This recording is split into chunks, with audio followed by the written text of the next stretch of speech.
We have a very ambitious agenda. So good evening to everybody, salams, and such a big welcome to all of you. For those that don't know me, I'm Firdaus Ali. I'm the National Projects Manager at CCMW, also known as Canadian Council of Muslim Women, and extremely excited that all of you could join us. I'm sure that there will be more joining us today. We showed, I think, 77 participants registered, so yay, and I'm really happy that you all could join. So today's webinar is titled Mentorship and Sponsorship, What Actually Moves Careers Forward. And this is really the first webinar of a four-part webinar series, which is part of our leadership and mentorship program. And you will hear more about the program and more details as the webinar proceeds. And tonight is really about starting a conversation, one that really started, I think, maybe 20 years ago when we did our first study by Dr. Dawood Hamdani, talking about employment inequities that exist for Muslim women. And then in 2024, we did the ambitious Aspire study that many of you were part of. You were either participants or you came to the Aspire conference in 2025. And so really we'll talk about the study, but the program is extremely kind of rooted in the study itself and the wonderful recommendations that it made. I also just want to make you all aware that this session is being recorded. So we will use it for educational purposes. We will promote it through social media. And I know that many of you are also joining us from different parts of the country today. And I want to invite you to think about which land you're on and who it belongs to. Zinnia, if you can forward to the next slide. So I'd like to begin by acknowledging the land we are meeting on is the traditional territory of many nations, including the Mississaugas of the Credit, the Anishinaabe, the Chippewa, the Haudenosaunee, and the Wendat peoples, and is now home to many diverse First Nations, Inuit, and Métis peoples. We also acknowledge that Toronto is covered by Treaty 13 with the Mississaugas of the Credit. And in our commitment to truth and reconciliation, we specifically honor the vital life-giving roles of Indigenous women who have served as traditional stewards of this land, water, and community since time immemorial. We recognize the strength and resilience of Indigenous women, girls, and two-spirited individuals who continue to confront disproportionate levels of gender-based violence and systemic inequities and inequalities. Next slide, please. And also want to mention that tonight's session is made possible thanks to the generous support of Women and Gender Equality Canada, also known as WAGE, and the Canadian Women's Foundation. It is really their partnership that allowed CCMW to bring programming like this directly to our community, and we are deeply grateful for their support. Next slide. So today's webinar, you're going to be with us hopefully for the next hour and a half. We have a few things lined up, and I'm sure that you're going to learn, walk away with a lot of wonderful thoughts and learning. So just to share a roadmap with all of you, we will start with an overview of the Leadership and Mentorship Program. We'll break it down, why it exists, what is the rationale behind it, and what it's really built on. And then we'll move on to the heart of the evening, which is a fireside chat on mentorship and sponsorship. And we have two special guests with us tonight, which we will introduce shortly. And just a request is that please put your questions in the Q&A box that is available to you. And if you have any, things that you'd want to comment on or to share, definitely use the chat for that. Next slide, please. And I just wanted to add that we'll close this session by walking you through the mentorship and pilot program and also how you can get involved. We will have a Q&A at the end of it where you can ask questions, any details that you'd like to know. So my favorite slide for the evening is the Aspire study, and we will be kind of talking about it, but really this is the study that kind of grounded us in what we wanted to know about Muslim women, the inequities, the inequalities, and how we are so overqualified. We did a survey recently, and it showed us that our CCMW members are, masters and beyond. So really, the qualification and the skills that exist is there for Muslim women, which is required, but they remain underemployed and unemployed at much higher levels. So that was kind of the crux of this study. But the study also showed us that, Muslim women really lack mentorship, sponsorship opportunities, actually people who can open the door for them. I want to give my own example. I came from India as a journalist, 1996, that's like 30 years ago.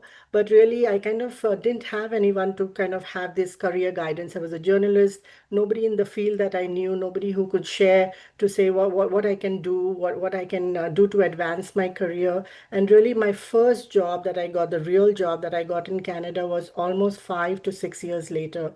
So, listening from you and what you told us, I just want to quote an Aspire study participant in who said that we were just left on our own, like we didn't have mentorship.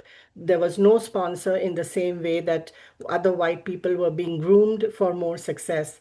It was just like you should fend for yourself, unquote. So really, this was something that came up in the study time and again. But the good news is that CCMW National was listening. We listened to you and we actioned this recommendation with a pilot mentorship program, which we will speak to. And we do know that meaningful mentorship builds confidence and skills. Sponsorship also opens doors and access to decision-making spaces, and networking helps career advancement. So there is really a lot of evidence around that.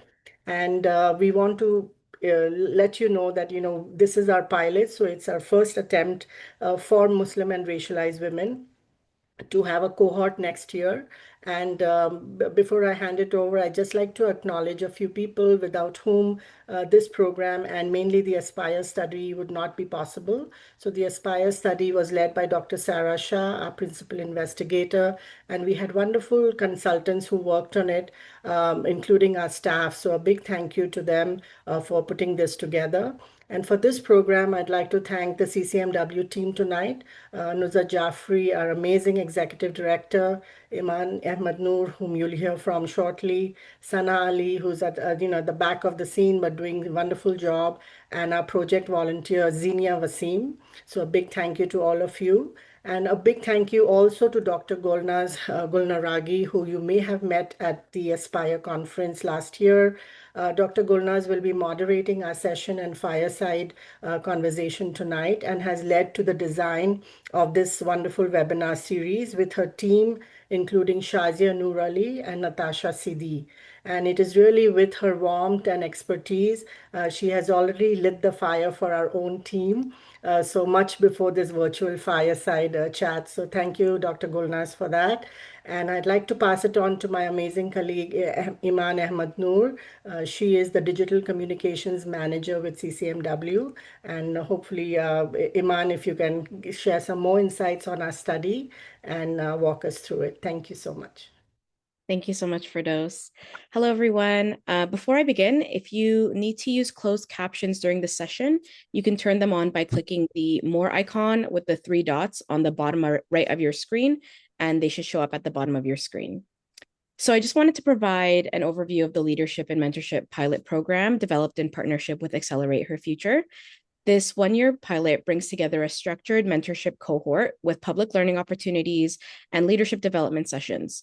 Alongside the mentorship cohort, CCMW is hosting informational webinars like tonight's, plus 2 in-person workshops at our annual forum in Toronto this November.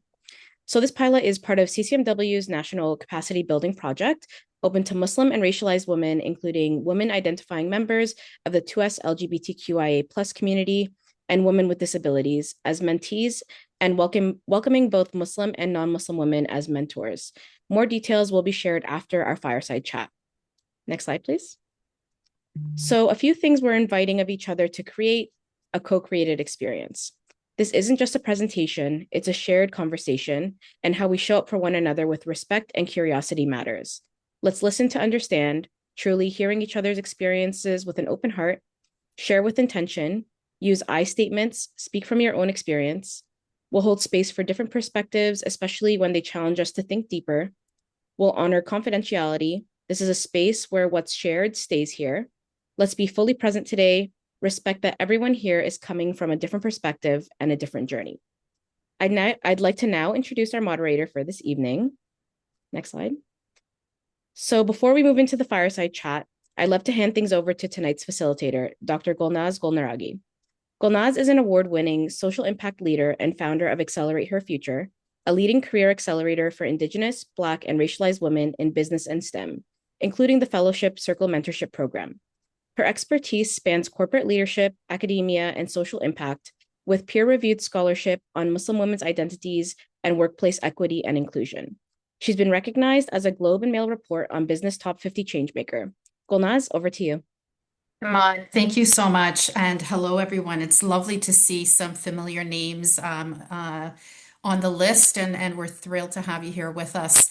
It's an honor to be a part of this conversation tonight. I think spaces like this, where we see each other represented, is so important and critical.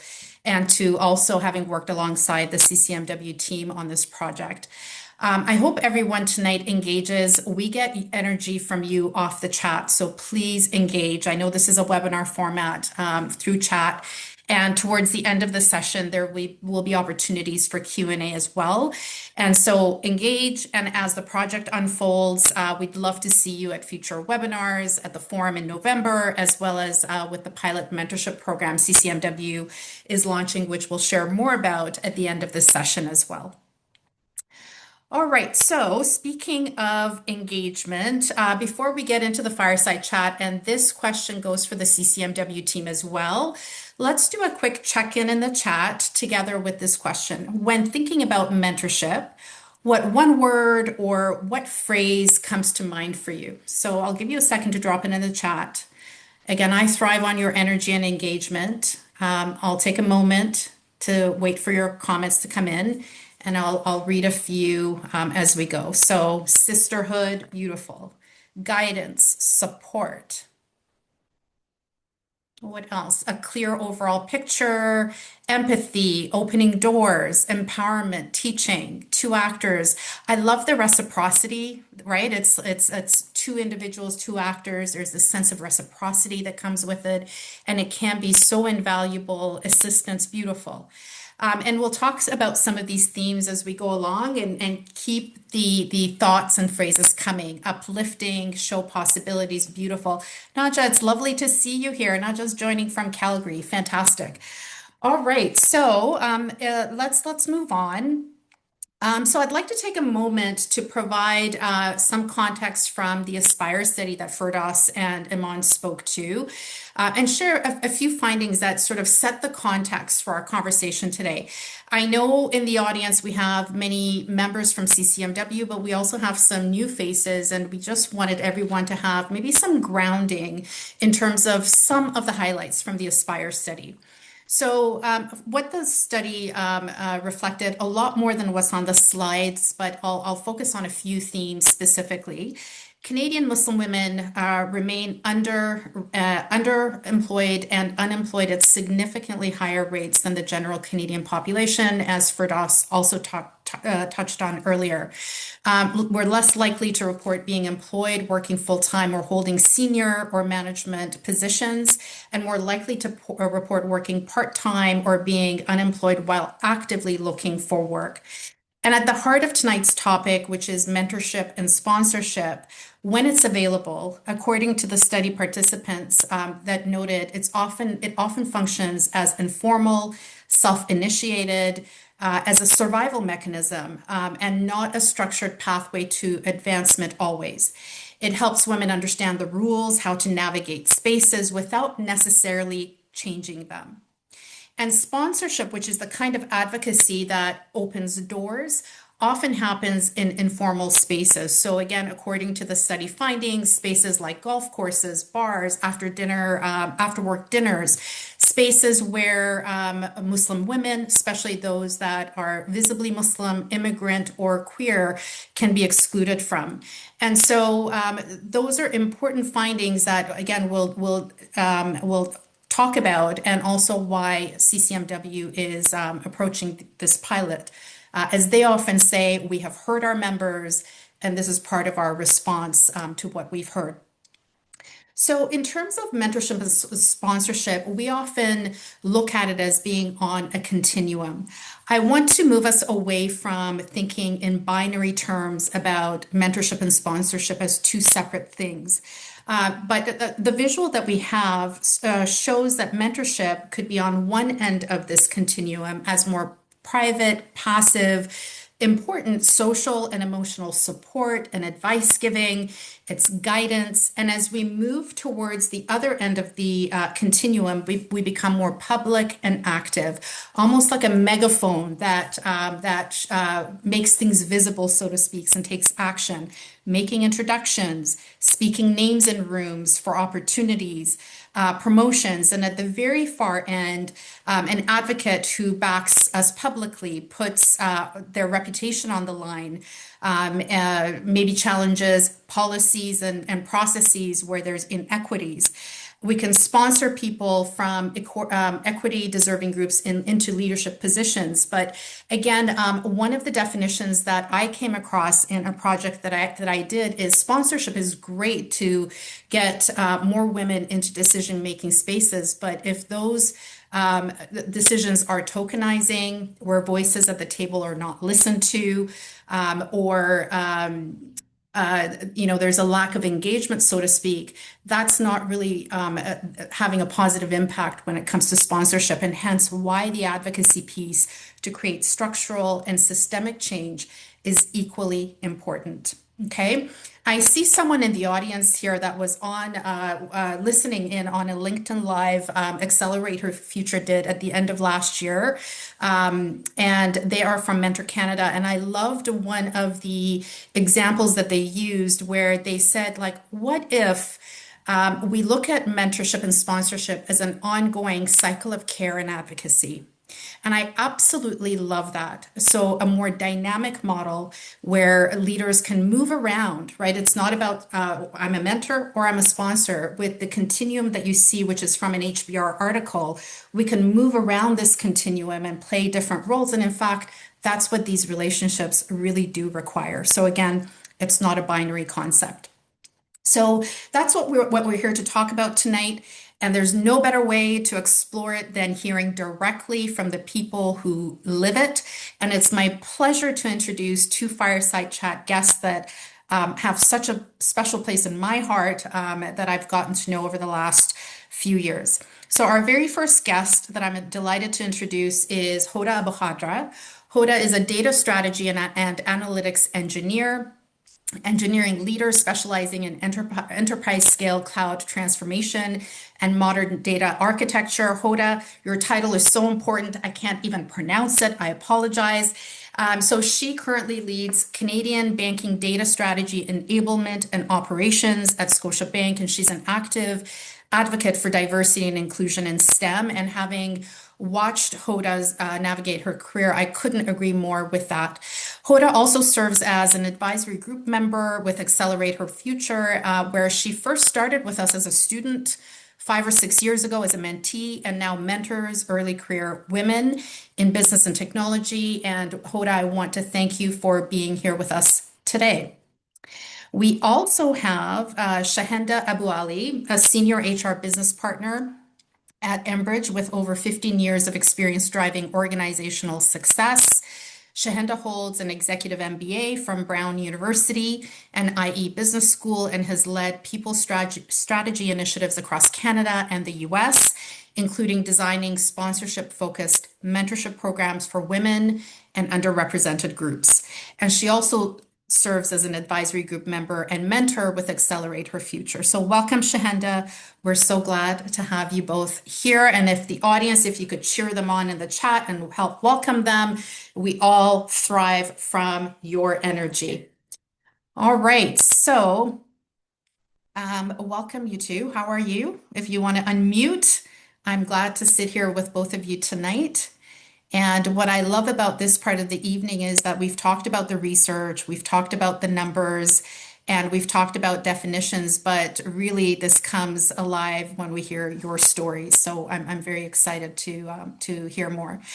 And I'm going to start with a question on mentorship. Hoda, I'd love to start with you. I know, having gotten to know you, you immigrated to Canada with young kids. You were a language teacher, an Arabic language teacher back home, and you pivoted into technology or a tech field, which I'm sure was no easy thing to do. And I'd love to hear if you could take us back and tell us about a mentor who mattered on your way to where you are now, and how did you find them? What made the relationship one you actually trusted? And how did it, how did you get started? Thank you so much, Dr. Gomez. Hi, everyone. It's just an honor to be here. I wish I can see all the faces, but probably we'll connect later. One mentor that really stood out to me in my journey as an immigrant mom switching to tech with 3 kids under 5 was actually my program coordinator and my programming professor at Sheridan College. Navigating the career transition or even trying to go back to school, not knowing if it's going to work out or not. I didn't see successful examples for immigrant moms who did it. So I can trust the process, and I see an example, so I feel like, oh, I can do it too. So I relied on my professors on campus for relationship and support, and that specific professor really impacted my growth in so many ways.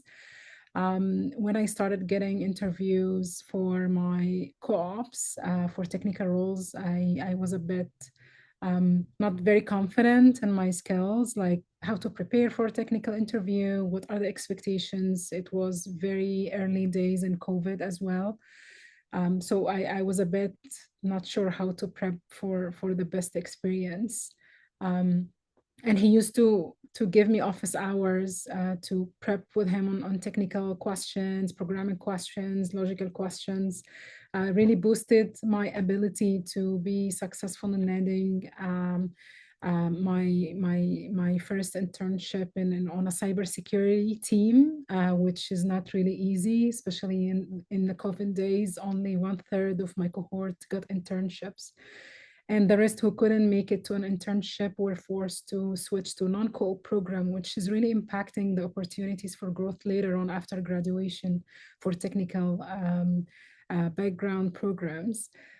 He didn't only stop there. He actually wrote me my academic reference letter for my master's program. So because I pursued master's in data science to seal the career transition with a graduate degree. I'm Egyptian, so we are obsessed with graduate degrees. And I was already employed and landed my full-time role after graduation. And I just reached out over like the school email, like, hi, professor, I'm considering this step. Can you please, like, would it be possible to provide me an academic reference for the University of Illinois admission? And the second day, the admission letter was submitted. And I believe it impacted in maximizing my opportunity to get into such a prestigious school, and where I just graduated back in December last year. So definitely he went above and beyond to support me in my growth, and I'm really grateful. Beautiful story. I couldn't help, Hoda, first of all, to work full time, do a master's degree, and manage young children. I mean, applaud. I'm sure that's a lot to take on, but it really does. My first mentor also was a professor because, my mom was my biggest advocate here, but she didn't have any corporate experience or relationships. So I had to, there's someone in our community that often talks about we have a backpack. And when we're new to this country, it's about learning to put the tools in, and mentors are often so critical to that. And my professor was one that opened a door for me. I don't think I would have had the same opportunity. I still had to prove myself. I had to interview, but it was that opening the door to introduce me to an organization that really made a difference in my life. So thank you for sharing that. Shahenda, I know Shahenda is having problems with her laptop. It crashed and she's back. Shahenda, can you hear us? Can you hear us okay?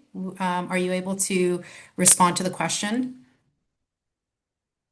I'll just give her a second, and if not, hopefully she can join by phone because we really want her perspective on this topic. Okay, I think what we'll do is we'll give her a second to maybe figure out what's happening with her laptop. And Hoda, I want to chat with you about trust. So, Shanda, can you hear us?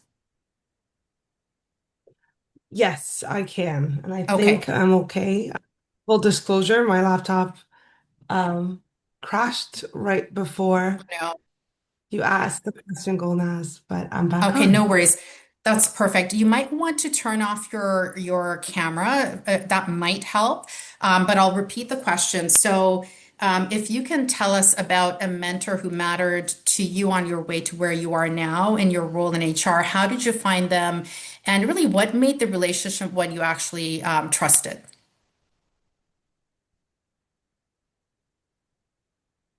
Thanks, Golnaz. I just want to start by saying really excited to be here and to be in conversation about mentorship and sponsorship with this community. And I'm looking forward to also listening to Hoda and learning from her and her experience. Um, I'll start general and I'll get specific about the mentor that really left, I would say, her mark on me.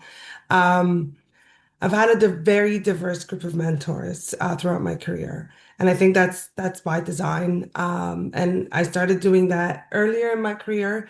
I was probably not intentional about it at first, but slowly I've come to realize the importance of having diverse mentors, either all at the same time, like concurrently, or uh, you know, one after another, just depending on the phase of my career, but also really what I'm looking to get out of the relationship. Um, so with that, I would want to invite everyone to kind of consider that concept of having a board of directors, right? So it's not a mentor or one mentoring relationship, but building a small group where each person offers something different. Um, so with that, you know, I invite folks to like reflect on mentors in their life or folks that they've mentored. And typically, there are some that, bring a shared lived experience. Um, they've walked it, they have the context to help you navigate workplace dynamics. Exhibit A, this conversation, this community, right? So much here that we have in common that we can draw from each other on. And in other circumstances, people bring curiosity. And it's very important for your career when you're trying to build credibility, to step out of your comfort zone and get to know people who are outside of your community, because that's what's really going to open doors as you move forward with your career. With that said, the one person for me that stands out the most was actually a client. And I'm going to take a risk for a second and turn on my camera. If it doesn't Do work out, it. Do I will it. cut it off. Okay. But this is me living on the edge, camera on. So it was a client of mine. So I'm an HR business partner. When I say client, it's an internal client. So someone I worked closely with who offered it. So I was supporting and working with her for about 8 months. And at a point she came to me and it was a unique experience. I've never had it before. She was more senior than me in the organization, and she just offered to be my mentor, which was fantastic. And, we talked about having two hats because I would continue being her HR business partner and she would continue being a client, but then we'd have separate conversations and we were very intentional about decoupling the two, right? Where there was an exchange of raw, straightforward feedback, an exchange of perception, right? Which is so critical in an organizational setting. understanding what your brand is, what the perception is. And with that, we were able to build a lot of trust. And I think it was reciprocated in a way where I was also able to offer quite a bit in terms of, you know, leadership positioning, also brand and credibility around the organization. So that experience has stood out for me because it taught me that mentors can really be anywhere, right? And sometimes you're not the one, you know, stepping forward and asking for that relationship, and it's someone else who's coming to you and offering it. And I think I was very blessed for that offering. I know, Shahada, that's a great story. Two things stand out. One is you can have multiple mentors, right? You can have mentors for different purposes, depending on what your aspirations are and what your career goals are. And a while back on a panel, we had a speaker say, like, watch people in meetings, watch them in the workplace, listen to what people say about them when they're not in the room.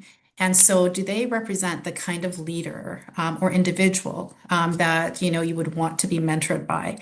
And the other part of your message that I love that we're going to dig into later is not everyone has the benefit of a mentor who may, or someone who may step forward to say, let me mentor you. I'd love to build this relationship. So then what do we do? And we're going to circle back to that as well. So, what I'm hearing you both say is that trust is built through care and consistency in the relationship, through transparency and through being open with one another. That communication is really important, and an element of vulnerability on both sides, and this idea of reciprocity, which is really important. So, thank you for that. So, again, we've talked about mentors as the people who guide us and who share what they know.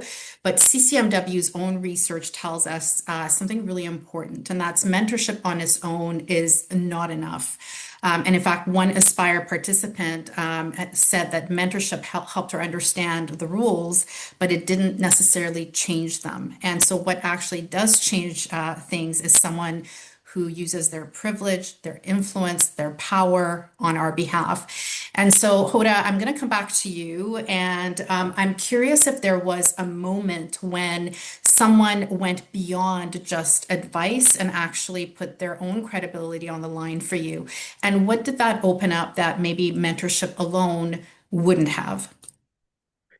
Yeah, great question. And I was lucky enough to have that happening to me for the past few years, multiple times. But the one that really impacted me the most was the one where I felt the least safe due to an internal restructure, where I found myself reporting to a senior leader who didn't know anything about me, and I was kind of like moved from my safe place to another department. We don't speak the same business language. It wasn't a technical department, so I felt unsafe at the moment. And that's when I started leveraging my relationships internally, connecting with my older team, senior leadership, reaching out for one-on-ones. Usually, when I used to set like one-on-ones with them just for an advice or a coffee chat, I would take it like 2 to 3 months ahead because it's not a priority. When I reached out, they knew about the restructuring that impacted me, and because it was kind of like very very obvious to anyone internal, um, I reached out and I got 15-minute meeting in 3 days. And I want to admit I was terrified during that meeting. Like that senior leader in front of me was literally staring. Hoda, take a deep breath. You are fine. I'm like, I'm not fine. I want to be back. Like, take me back. I wanted to be back to my safe place where it's still same title, same work, but it's a team that I spent 3 years on. Great relationship with all the senior leaders there through branding, volunteering, participating in extracurricular, supporting talent, etc. So I was able to sit with them, explain how I feel about my current role, what are the challenges, and sharing proposals on how I find my current mandate fitting with their org. And take a deep breath, we will take care of it. 4 weeks later, I get a meeting with my direct VP because I started reporting to a VP at the time. And they tell me, oh, that these senior leaders came to us and they said they will support you with your mandate, but they will put you under technical leadership in their department. And we are supportive of that decision because we cannot enable you to grow without technical leadership in our business line right now. So are you okay with that? And I'm okay. So not only they created a box for me on their payroll to take me in 4 weeks, which is not easy. But also they put me in the perfect team. I moved with my mandate and I continue with the relationship with my business leaders as a business partner, and the amount of success and opportunities that these projects opened were massive to getting me to my current role. So I'm very grateful for them vouching for me and saying, we will take Hoda to our team. She will keep running with her projects. She will keep supporting you from a technical department. And it also made an impact on the overall department relationships because it brought them closer now. So I think it was a win-win situation. Hoda was moved to a safe space and the project also kept evolving over time. Hoda, what do you think you did or showed them that made someone want to put their name behind you? Because we know sponsorship is not common. Right? Yeah. I always focus on building relationship with my senior leaders to know what's considered success from their point of view. Like I always seek one-on-ones, not every year. Like that senior leader who went to my leadership at the time, I had one-on-one with them twice. But the 2 times I go prepared with what I want to discuss. I send pre-read, send agenda items. This is what I want to cover. And even after that incident, 2 to 3 months after I moved to that old safe space, I booked one-on-one with the same leader. Hey, like no drama today, only good news. And that project that was on fire, actually we are cooking now. Like, so it's not just reaching out when I need help or when I feel stuck or unsafe, but I wanted to show them that I'm grateful for the support. You create that box on your department for me. I'm here and I'm delivering with the support of my leadership at the time. And is there anything for that department, for these use cases you want to see in the future? So yeah, Dr. Please Gomez. finish. Please finish. I just love what I'm hearing. Yeah, that's typically what I did. That's what you did. So what I'm hearing you say is you nurtured the relationship, but they also played a role as well. And it sounds like you did a wonderful job of being open, because that trust had developed perhaps over time. And you articulated kind of your needs, and then you showed the impact, right, as well. And kind of nurtured ongoing as opposed to a one-off relationship, which is really key. I would say senior leaders, from the few interactions that I had with them, they are used to people coming to them with problem. Like, hey, feel safe. Hey, the project is on fire. Hey, the project is turning red. Escalations. Yeah, something critical is happening. So I was intentional, like with intention, I wanted to have that one-on-one. I planned that one-on-one from the day I was informed that I am going to that department. Yeah. Because if you're going out of your way in your busy schedule and you're creating that new box on your payroll to take me to a safe space, because you trust me in delivering, you trust me running with this mandate from your department, I need to show you that you put the trust in the right person and I'm taking it seriously. And I need to come back to this leader in 2 to 3 months after I figure everything out and show them the results, like show them that they trusted the right person. Love it. I often think even when people also introduce you to people in their network, I often also circle back to let them know how it went. And, I think it works in any event where someone takes a step to advocate for us in different ways. Shahenda, from your perspective and your role as an HR professional, where have you seen sponsorship work and have impact for Muslim and racialized women, and what made the relationship impactful? So, what have you seen within organizational settings? Um, I truly believe sponsorship is critical, right? Like I've seen it play behind closed doors over and over again, and it truly is what closes the gap. So um I love Hoda's example because she demonstrated both, right? Real interest in you, but you built the credibility for that interest, which is key. That's a key aspect. The credibility building is um, foundational in the extension of that social capital that you were talking about, Golnaz, right? So what I've seen play out, and I'm going to provide an example of a racialized woman. So I knew about the story because I was coaching her. So she had identified the senior leader that she wanted to approach for mentorship. And at that time, very similar to Golnaz, what you were talking about in terms of watching how they talk in a meeting room, understanding, you know, what their values are, what their brand is as a leader, how authentic they're going to show up is what attracted her to wanting to approach him. It was also functional leadership. She was focused on strategy. It was an area of interest for her. So from a technical perspective, she wanted to learn more. So once she's approached him, they started that mentorship relationship.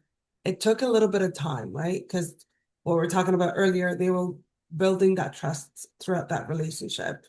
And she then took the opportunity to ask to work with him. So this is the credibility building. You needed to demonstrate capability. So you can't demonstrate capability if they're not direct leadership or, in the hierarchy of leadership. It's going to be really tough to demonstrate that. So a way, an approach that she took was asking for a project that is under his umbrella. And it was something that she was working on off of the side of her desk, so to speak. And after doing so, that slowly that mentorship relationship, and it goes back to that beautiful graph that you showed, the continuum, right? It moved from, the mentorship, the talking about potential opportunities and networks to being a true advocate. And she found out that he was advocating for her behind closed doors from her own leader, who then shared that story of the advocacy that was happening in that leadership team. So I think that just kind of demonstrates how one, a mentorship can turn into a sponsorship, but also it takes work and effort to close that gap. And that work and effort has to come from that person, right? So that project was a critical turning point for her, where she was able to demonstrate capability and build that credibility. And that changed everything in terms of that relationship with that senior leader. So in terms of the stretch project, he was able to visibly experience, work directly and experience and see this individual in action, right? Ultimately. Absolutely. Absolutely. Yeah. Yeah. So Shahada, I'm curious, you talk about having actually designed mentorship programs in different organizations that also move us towards sponsorship. And why are programs like that necessary? I think the example you gave, that's one where, the individual built that relationship and it happened to work out. That's not always the case. And so, why is it necessary to have these structured programs, whether it's in the workplace or through external organizations? What barriers do they tend to address, and what have you seen in terms of impact? Yeah, absolutely. So I would say organic mentorship favors whoever already has proximity, right? Same floor, same meetings, same networks, same after work activities, like you kind of shared in the opening and what we've seen from the Aspire um, uh, research as well. And senior leaders today do not reflect the full population. So if that's the case, what happens is naturally the organic access won't either. So it's a barrier upfront to know that you're not gonna just naturally be matched up or know in your network someone who's a senior leader. So I do believe that structured programs are the direct answer to that. So they don't wait for that proximity to happen on its own. They build it very deliberately.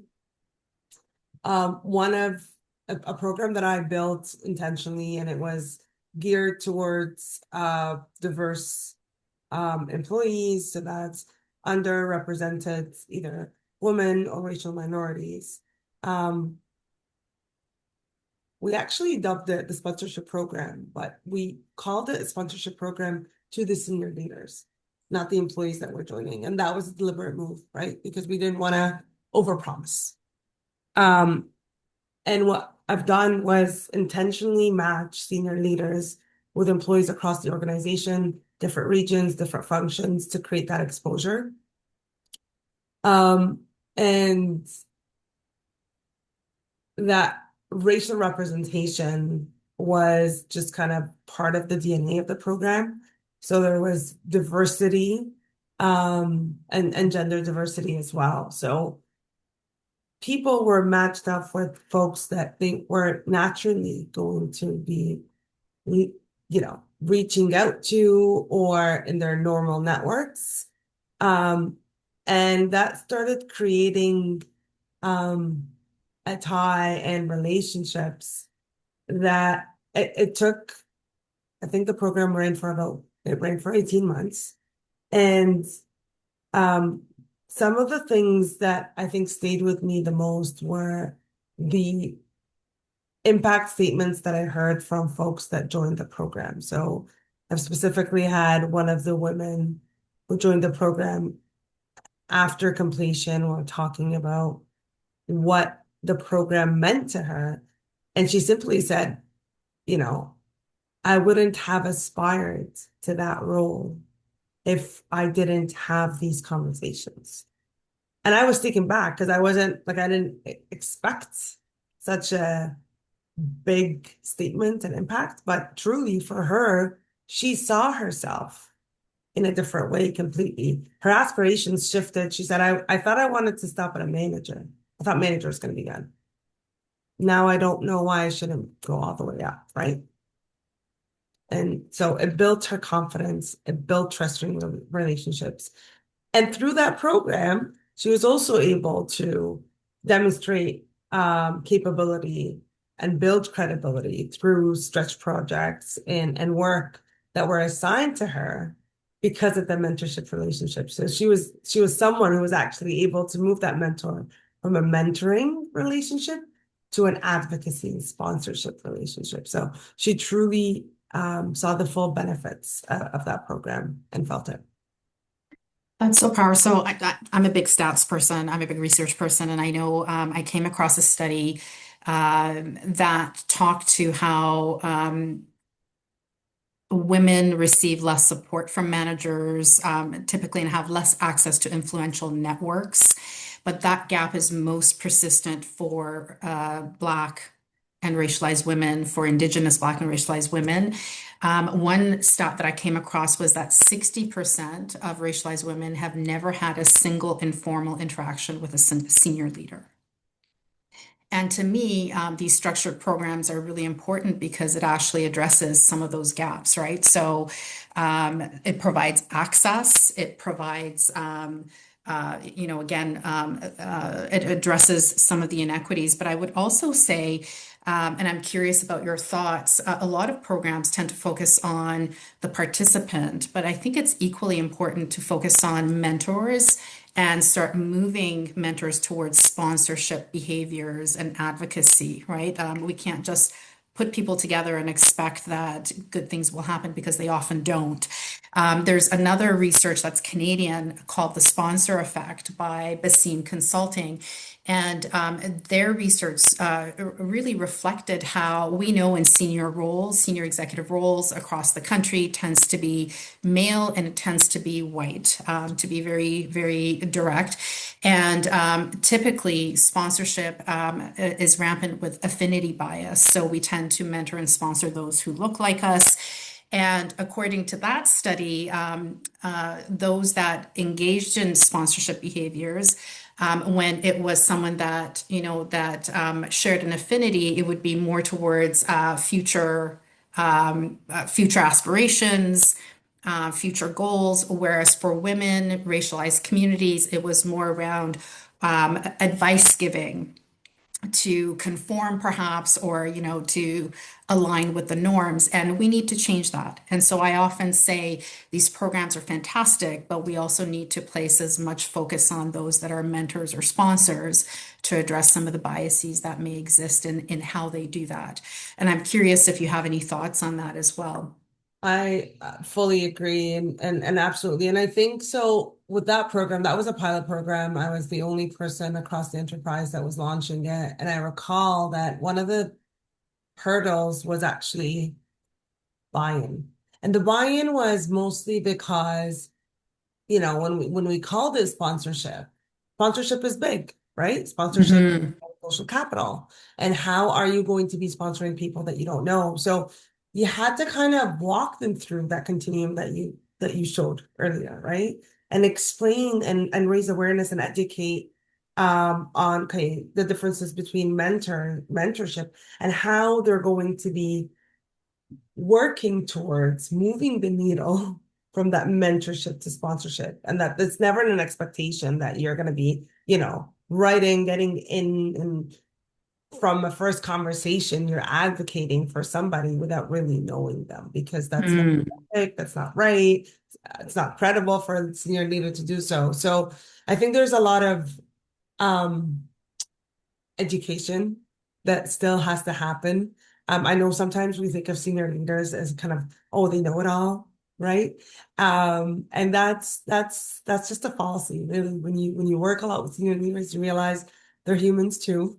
Um, and I found that a lot of them are curious and willing to learn, because I do think that they're in these roles for a reason. So as long as you have someone who's open and willing to learn, I think that's an excellent opportunity to create that connection and that network. And I say it as someone who's, yes, designed and launched programs, but also as potentially someone who's reached out to, I would call random senior leaders who don't know me and I don't know them. And I've seen the openness and curiosity to talk. Growth mindset so important. Thank you for that. Hoda, there's lots of love for you in the chat. There's a comment about how your story really resonated. I'm not sure if you've read it, but some beautiful wording there for you. So thank you, Shahenda. I'm going to come back to Hoda, and we're going to change gears a little bit. We've heard from Shahenda from kind of an organizational context, but I want to bring it back down to the personal. And a lot of women make excellent mentors, but sometimes we hold back, thinking maybe I may not, who am I to guide someone, or I haven't achieved enough. And I remember you were a mentee in our program, and then you became a mentor. And did you feel that before you started, did you feel any self-doubt? I do not like the phrase imposter syndrome. I don't want to use it, but did you have any self-doubt? And what made you decide to do it anyway? So for those in the audience that may be thinking they might want to do it, but they're not sure, how did it go for you, and what was the experience like? Um, so genuinely, maybe it started from a selfish perspective. I remember in the celebration event as a mentee in the fellowship circle, I didn't want to leave. Like we kept counting down, like, oh, we have like two more session to go, one more session to go. The next week is the celebration. And then, what do you mean the next week? Like, I'm not gonna let these people alone. Like I'm stuck. I'm gonna stuck myself to them forever. So actually, that was the main trigger for me. Literally focusing on sticking to the HF community, which I consider to be my safe circle. Um, but what I have found to be different, maybe from a personal experience, was when I navigated my career pivot as a mom of three kids with no family here. Um, I was struggling early, like in the first couple of years, um, until I started getting like interviews and internships, etc. Because I didn't see a successful example. Like I didn't see someone, I didn't see Shahenda at the time. I didn't see Natasha, I didn't see Shazia, right? I didn't see someone who's navigating something similar so I can look at that person. I feel like, oh, if Shahenda did it, I can do it too.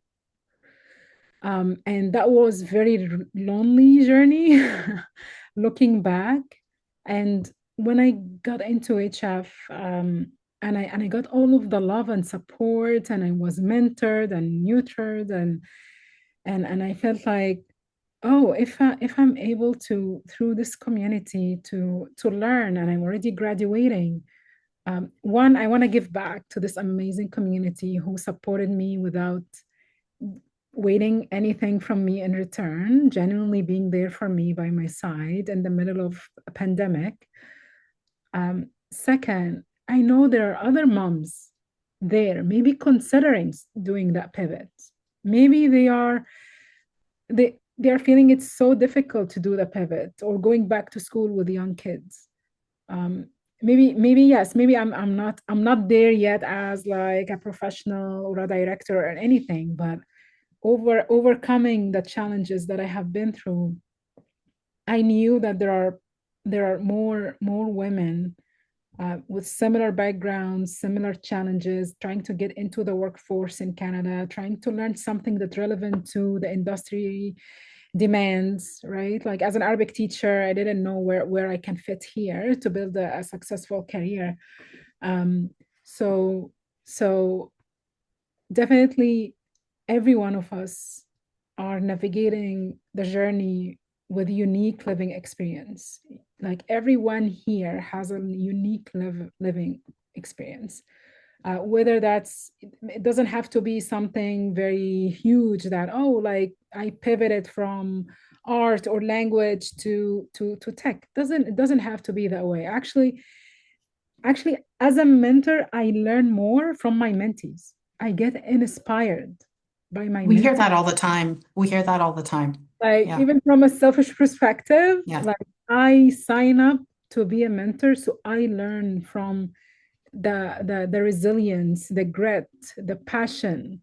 I see mentees like caregiving for their like elderly, like grandparents, taking care of younger siblings, working in restaurants beside, like night shift or something beside studying, so they are able to pay for their international student tuition. Like at the end of the day, yes, I was pivoting, but I have a roof over of my head, right? Like if I didn't secure an internship, I'm not gonna be with my kids on the street. So seeing those examples of like, actually, like it's a funny story, but when I reached it to Dr. Gomez and I NHF, remember that day. You were a student.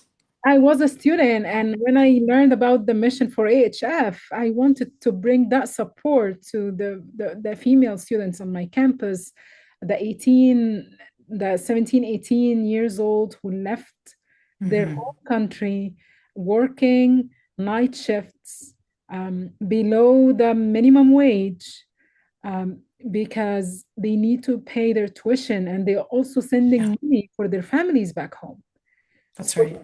compared to them, I'm nothing. Like compared to them, I don't feel that, oh, my story is that wow. Like I look at them every day. They are acing their courses, they are supporting their family.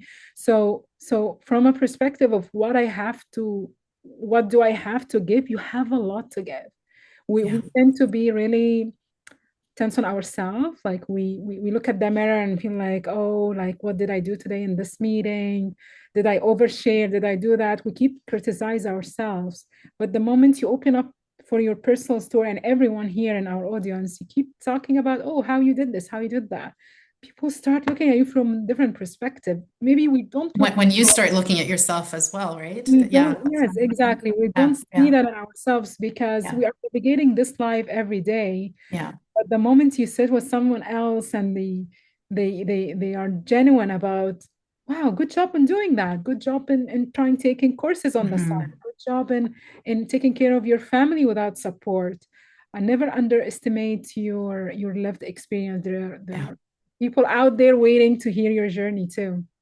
It reminds me of a webinar I watched from CCMW, actually, where one of the speakers talked to how it's so important to embrace all of who you are. And I hear that in your story as a mother, as, as a Muslim woman, as someone who's navigated and, it's school and all the things that you do, just really embracing all of who you are and owning it in the spaces.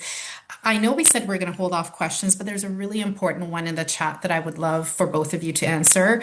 And that is, what would you suggest for someone who's new to mentorship and just starting out in the field? So where can they start if they're new to mentorship? Maybe I'll start with Hoda and then I'll come to Shahenda.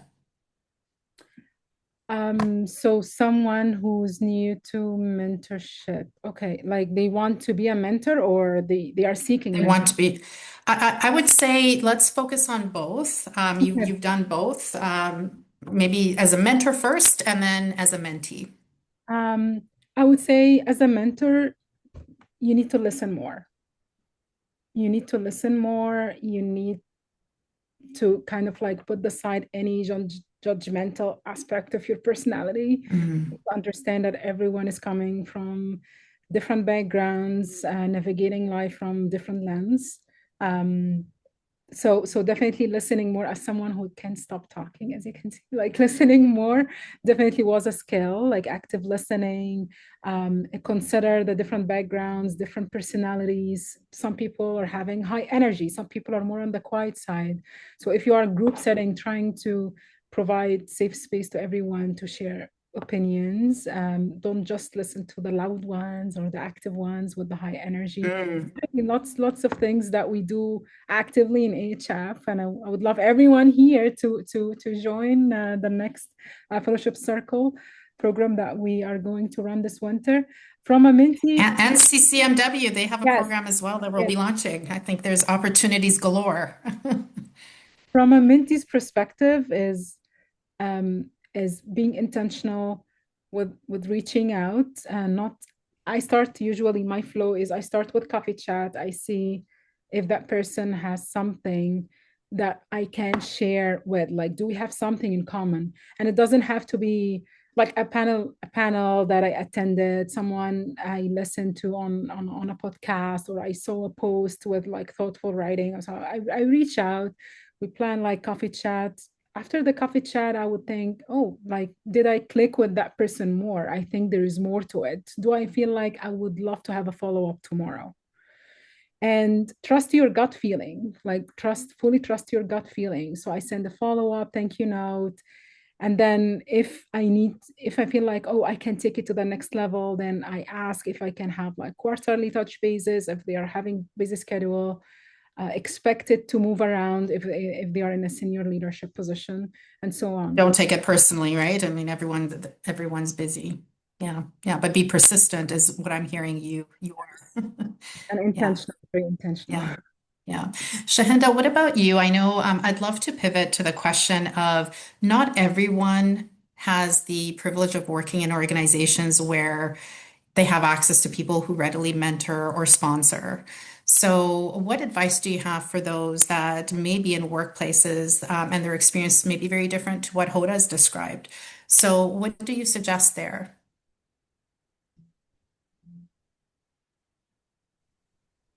Um, I think, in different aspects of our conversation, we've kind of touched on it, and it's the idea of really um scanning leaders around you. If it's someone that you're looking for a mentorship, right? If you're a mentee and looking for mentorship, you're scanning leaders around you to understand what kind of leadership style they have, what kind of values do they have? Do these values align? From a technical perspective, what kind of growth opportunities are you looking to focus on, right? What are you developing? Um, and trying to find someone that can complement that. So that active scanning is so critical. I would also say, because some people, I think, traditionally have relied on their leaders for advocacy. Um, and I think it's can be very dangerous, to be quite honest, because I've seen it not be successful as a strategy for moving forward and advancing your career, right? So, and I want to decouple this from like bad versus good leadership, because I don't think it has that much to do with bad versus good leadership. Because even if your leader is advocating for you behind closed doors, he or she needs allies, right? So when we think about there isn't a formal program. I don't know who to reach out to. Think about who else is going to be in that room, right? With your leader. Think about other allies for your leader that can advocate for you, that know what Mm. it's all about, know your capability, know your aspirations, know about your background and experience. Connect with them, build a relationship, demonstrate your capabilities with them as well, right? So I think that's when it comes to and I go back to a phrase, the board of directors, when we think about who is out there can help with that mentorship role, I think looking for folks in your organization that play that role is quite critical. But I will also say people with similar lived experience bring something different. So tap into your networks like CCMW, right? AHF, like Hoda boasts about, because I love them as well. And And we love and appreciate that for sure. so Yeah. I think you will need that. I feel like you Yeah. will need someone who reflects your own lived experience. And if you can't Mm, find that in your own environment at work corporately, seek them out in other environments. I think it's amazing. as well. I'm also going to ask Iman to share a resource that we've prepared for everyone.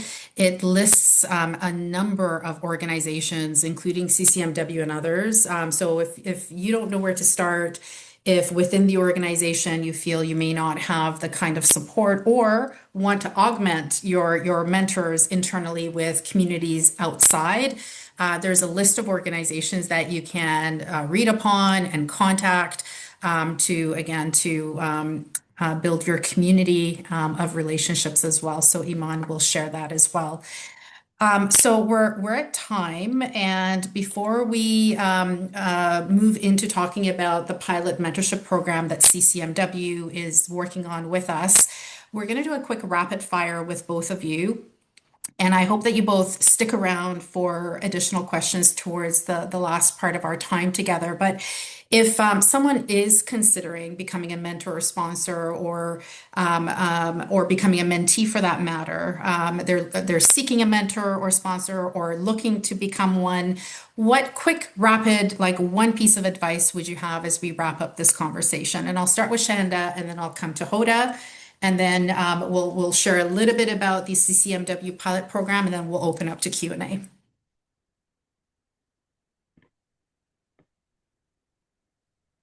Oh, you've lost your sound if you can unmute. I was just going to say, I'm going to ask you to repeat the question if that's okay. So rapid fire, what final piece of advice do you have for our audience when it comes to mentorship or sponsorship, if they're looking to become a mentee or a mentor or sponsor? Um, I would say people are already around you, and it can be micro moments, coffee chat, connecting to people, playing matchmaker. That's all part of those roles as mentees and mentors. So it doesn't have to be something big and scary. Great, thank you. And Hoda. I would say um, being seeking mentorship, being a mentee is definitely means that you will reach out. Sometimes you will hear back, and sometimes you will not hear back. Don't take it personally. Don't get discouraged. It takes a couple of tries until you feel like, oh, I'm more comfortable introducing myself. Or when someone tell me like introduce yourself, like tell me about yourself, you are not struggling to figure out where should you start. Practice make perfect. So definitely put effort in practicing how to introduce yourself, whether as a mentor or a mentee. Just entering the space for the first time, regardless of what you are aiming for, might feel intimidating. No one knows it all. And remember, everyone has their own lived experience, whether you choose to be a mentor or mentee. Just be intentional with your approach. Reflect on two, three things you want to get out of this experience. So it always ties to a goal in your mind.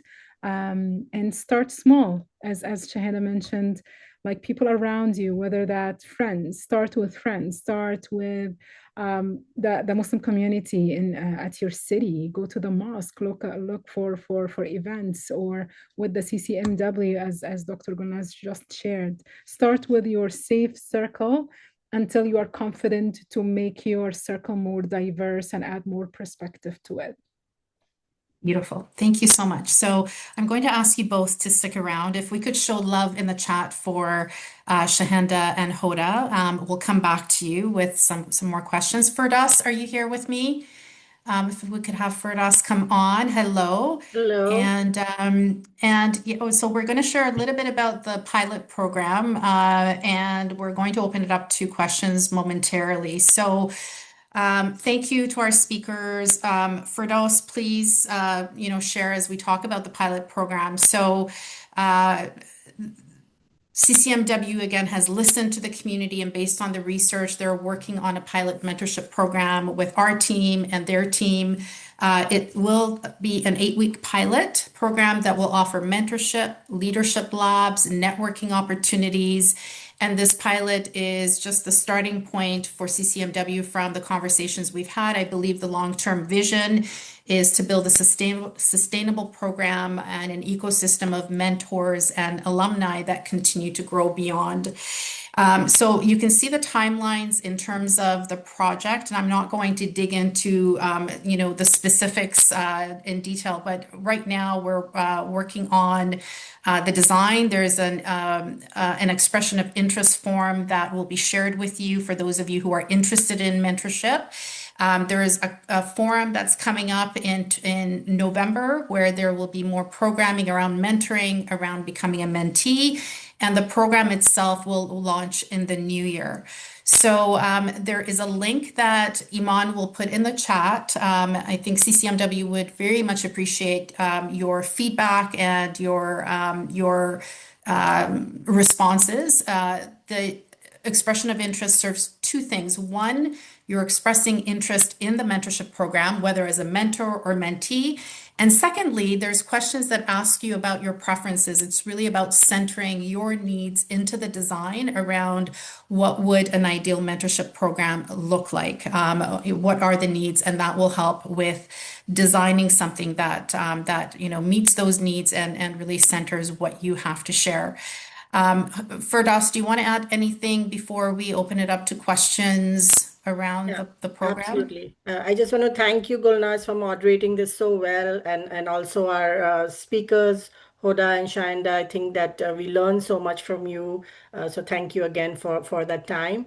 But coming back to the pilot program, like you said, Gulnaz, that CCMW is listening, and it's just one of the many recommendations that is actionable. So in a way that we took it to heart, and we said that women who are my age or slightly older, we went through that whole rigmarole of years to find a job, years to get a career advancement or a promotion. We had to stay long hours to just prove ourselves. We had to do so much better than what our white counterparts did. Sometimes we left jobs in senior positions just because there was so much hostility, so much of roadblocks that we encountered. So as someone who has been in Canada for 30 years and worked here for so long, I think that it is time for us to kind of play that mentor roles, to say this must not happen to women who are younger, who are new immigrants, refugees, Mhm. who are just coming into the workforce. It is our kind of obligation to say, that anyone that we meet and we can help and support, is just sometimes opening the doorway. Like for me, it was finding the right website. Like I was going into the wrong websites, applying for jobs for years, not knowing, that time internet was new, until someone told me, hey, if you're looking to enter the not-for-profit world, you need to go to Charity Village. So these may be small tips, but they really, really go a long way in, advancing your careers. And Gulnaz, I just like to end that, I love that our pilot program, first of all, it's pilot.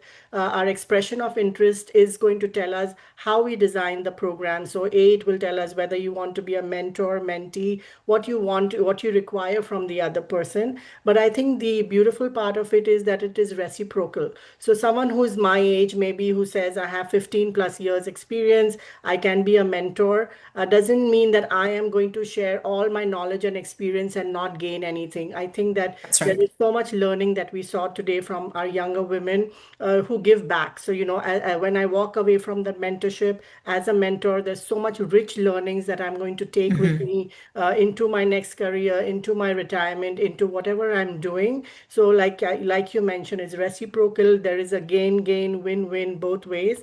And I just want to end, Gulnaz, ironically, as we were speaking, I have a super active group in India from my school days, and you know what? They sent me something which really resonates here, is that if you have been brutally broken, but still have the courage to be gentle to others, then you're a badass. So I just want to I end with love this that. to say, let's be a badass mentor, let's be a badass mentee, to join this program with good heart. And I'm sure that, with the rich findings that we find in the pilot program, we will tweak it, we will improvise it depending on what you tell us. But that is something that we want to kind of build to sustain our organization and beyond. We want to kind of know the leaders of tomorrow, and this is a great space to make that happen. Beautiful. Thank you so much. Are there any questions in the chat about the program itself or for our speakers, Hoda and Shahenda? So,